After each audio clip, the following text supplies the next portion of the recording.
তালিকায় কিছু ভুল পাওয়া গিয়েছে, যেমন আমাদের প্যানেল সব বিভিন্ন প্যানেলের প্রার্থীদের নাম কিন্তু আসছিল না, পরবর্তীতে তারা আপিল করলে সেটা ঠিক হয়ে গিয়েছে। জুলিয়াস সিজারের নাম নিয়ে কোনো কথা শুনতে হচ্ছে? আমরা তো বারংবার বলছি যে ছাত্রলীগের পুনর্বাসন কেন্দ্র যেন ডাকসু নির্বাচন না হয়। এমন একজন ব্যক্তির নাম বললেন জুলিয়াস সিজার, যিনি 19-এর প্রশ্নবিদ্ধ ডাকসুতে ছাত্রলীগের পক্ষ হয়ে স্বতন্ত্র প্রার্থীদের উপর ডিম হামলা করেছিল এবং বহু ধরনের হামলা মামলার সাথে জড়িত। আজকে আমরা দেখছি তারা এই ডাকসুতে নিজেদেরকে স্বচ্ছ প্রার্থী হিসেবে প্রার্থিতার দাবি করছে। আমরা কিন্তু যেদিন উনি মনোনয়নপত্র সংগ্রহ করেছে সেদিনই আমাদের শিক্ষার্থীরা প্রতিবাদ জানিয়েছিল। তাৎক্ষণিকভাবে তার মনোনয়নপত্র বাতিল করা হলো, পরবর্তীতে দেখা গেল তিনি আবার নির্বাচন করছেন এবং তার নাম কি তালিকায় আছে? এবং তার নাম তালিকায় রয়েছে। সেটা নিয়ে আমাদের ভিতর শঙ্কা রয়েছে, কারণ আমরা কোনোভাবেই চাইবো না ফ্যাসিবাদ পালিয়ে যাওয়ার পর একটি ডাকসু সেটি আপনার একটি প্রশ্নবিদ্ধ ডাকসু হোক অথবা ফ্যাসিবাদের পুনর্বাসন কেন্দ্র। আর যত প্রার্থী হবে নির্বাচন তত উৎসবমুখর হবে।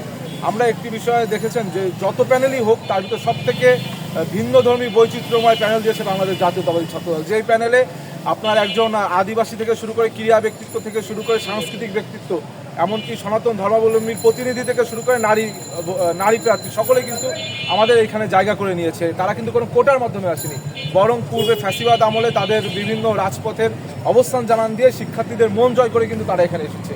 সুতরাং আমাদের যে প্যানেলটি হয়েছে এটা অত্যন্ত প্রকৃতপক্ষে অন্তর্ভুক্তিমূলক প্যানেল এবং এই প্যানেল অন্য সকল প্যানেল থেকে বৈচিত্র্যময় এই কারণে যে এখানে সত্যিকার অর্থে অন্তর্ভুক্তিমূলক একটি প্যানেল হয়েছে। কমল মেডিয়ার একটি স্বেচ্ছাসেবী সংগঠন, যেই সংগঠন গত 1 বছর ধরে ফ্যাসিবাদ পালিয়ে যাওয়ার পর থেকে শিক্ষার্থীদের বিভিন্ন ধরনের স্বাস্থ্যসেবা থেকে শুরু করে, আপনারা জানেন আমাদের হলগুলোতে ফার্মেসি নেই, সেই ক্ষেত্রে আমাদের কমল মেডিয়েট 24/7 তারা কিন্তু আমরা আমাদের কর্মীদের দ্বারা যেই শিক্ষার্থী অসুস্থ বোধ করেছে তার হলের রুমের দরজায় আমরা বিনা ডেলিভারি চার্জে ওষুধ মূল্যটি নিয়ে ওষুধ পৌঁছে দিয়েছি। সুতরাং এটা তো দীর্ঘদিন ধরে কাজ করছে এবং এই ব্যানার পোস্টার কিন্তু পূর্বেও ছিল। আর এখন যে কমল মেডিয়েটের ব্যানার পোস্টার দেখছেন কয়েকদিন আগে লাগানো হচ্ছে, সেখানে কিন্তু ডাকসুর কোনো কথা নেই। এটা শুধুমাত্র একটি স্বেচ্ছাসেবী সংগঠন এবং শিক্ষার্থীদের কল্যাণের জন্য।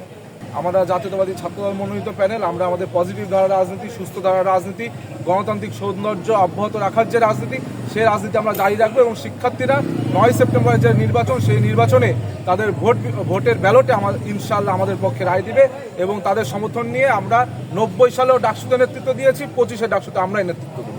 পূর্বে অনেক সময় দেখেছি যে ভিসি স্যারের পদত্যাগ শিক্ষার্থীরাও চেয়েছে, তখন তিনি পদত্যাগ করেনি, এখন নিজ থেকে কেন পদত্যাগ করবে উনি ভালো জানেন। 3 তারিখ শেখ হাসিনার পক্ষে রাজপথে মিছিল করেছে, তাদের বিচারে আওতা হয়নি। সুতরাং আমার মনে হয় এই যে বিচারহীনতা সংস্কৃতি, এই বিচারহীনতা সংস্কৃতি কিন্তু একটি সুস্থ সুন্দর অংশগ্রহণমূলক মডেল ডাকসু নির্বাচনের ক্ষেত্রে অন্তরায় হয়ে দাঁড়াবে এবং আমার মনে হচ্ছে যেহেতু এই বিচারহীনতা সংস্কৃতি রয়েছে, সুতরাং ওই ফ্যাসিবাদের দোসররাই বিভিন্নভাবে ভিসি স্যারের উপর চাপ প্রয়োগ করছে এবং ভিসি স্যার হয়তো বা এজন্যই বলেছে পদত্যাগের কথা, কিন্তু তার পদত্যাগ কোনো সমাধান নয়, কারণ ডাকসু নির্বাচন আমাদের প্রাণের দাবি।